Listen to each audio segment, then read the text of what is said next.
Brilliance Audio presents The Thinnest Air by Minka Kent, performed by Brittany Wilkerson and Emily Caldwell. Anyone who claims chocolate cake is better than sex has never had the privilege of Andrew Price between their legs. The snow-dusted Eiffel Tower stands tall outside our hotel window, and most of our bedding lies in a tangled mess on the floor. This is a honeymoon. Andrew climbs over me, his lissom runner's physique sheened and glowing, and when he kisses me, I taste myself on his tongue. He likes that I'm adventurous, carefree. Correction, loves. He also loves that I'm almost half his age, wielding a libido that hasn't yet peaked, and a body made for bringing the schoolboy fantasies of his divorced, middle-aged mind to life. Running my hands along his muscled torso, I smile. I love him. I love him 1,000,000 times more than I ever thought I could possibly love another human being. And I don't expect anyone to understand, least of all my sister. Greer is convinced we've got some sugar daddy arrangement, that it's all for money and show. But she couldn't be more wrong. I can understand Greer's concerns. In the past 6 months, Andrew has paid off my student loans, bought me a car, and placed an entire privileged world at my fingertips. But she isn't there at night, witnessing the tenderness in his touch, the lingering kisses. She'll never know how it feels to lock eyes with Andrew Price from across the room and feel the ground shake beneath my unsteady gait. He does something to me, something no one else ever has. With him, I'm loved. I'm safe. And that's how I know it's real.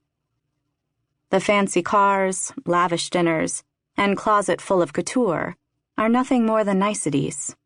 If he lost everything tomorrow, I'd still be by his side, dressed in rags and loving him nonetheless.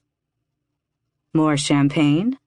He climbs off me, heading toward the minibar, and I miss his warmth, his subtle, musky scent.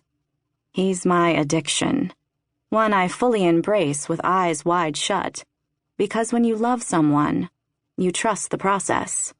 You fall hard, and you don't look back. That's what makes it so intense, so magical. Rolling to my side, I bend my knees and rest my head on my hand, admiring my perfect husband, and quietly appreciating how every square inch of him officially belongs to me now. No other woman can touch him the way I can. No other woman can make him feel the way I do. And he knows that. Yes, please, I say, my heart fluttering when his stare lingers on my body. He appreciates me, appreciates that I'm his. Before Andrew, I was always drawn to men my age, mistaking their arrogance for confidence.